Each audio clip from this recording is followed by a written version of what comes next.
Avui des de Badalona Prop ens hem acostat fins al Megacine del Centre Comercial Màgic de Badalona per parlar amb una de les organitzadores del cicle Cinema Europeo en Ruta. Ella es diu Viviana Schönhofer. Bona tarda, Viviana.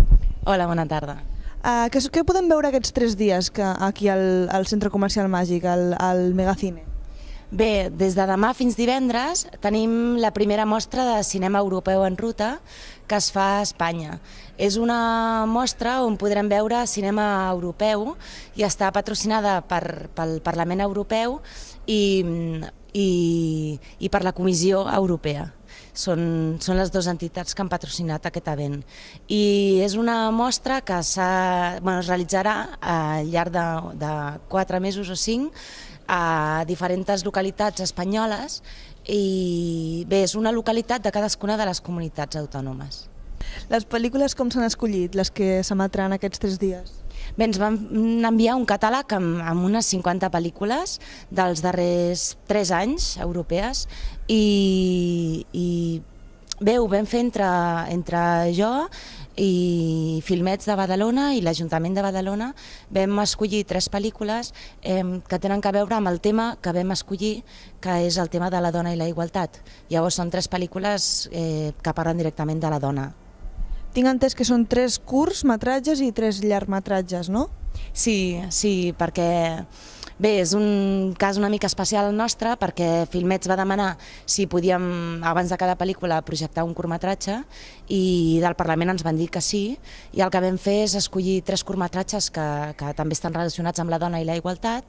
Han estat 3 curtmetratges guanyadors del Premi Públic al darrer Festival de Filmets Film Festival de Badalona i bé, sí, tindrem un curtmetratge i un llargmetratge europeu cada dia des de demà, dijous i divendres. Quines són les 3 pel·lícules que veurem aquests dies? Bé, hi ha 2 pel·lícules que són drames, que una és Fish Tank, que parla d'una noia adolescent d'una zona industrial d'una ciutat anglesa i bé, et posa amb la situació de que en realitat qualsevol adolescent necessita en certa manera cridar l'atenció i ella doncs ho fa perquè no rep l'atenció que necessita de la seva família, no? Després tenim una altra pel·lícula que és un drama, que és molt bonica, que és Al otro lado, que és de la realitzadora que va fer En la pared, que és una realitzadora turco-alemana i és una coproducció d'Alemanya i Turquia i bé, la veritat que val molt, molt la pena. I després tenim el dijous, que és el dia internacional de la dona, una comèdia que bé, el que fa és posar-nos en la situació de quin ha estat l'origen d'aquest dia tan especial, no? Perquè el que fa és retractar la dona l'any 68, quan es va rebel·lar, quan volia una igualtat de sou amb l'home. I bé, la pel·lícula es diu Pago Justo i realment el que retracta és l'origen del Dia Internacional de la Dona i està molt ben ambientada en els anys 60.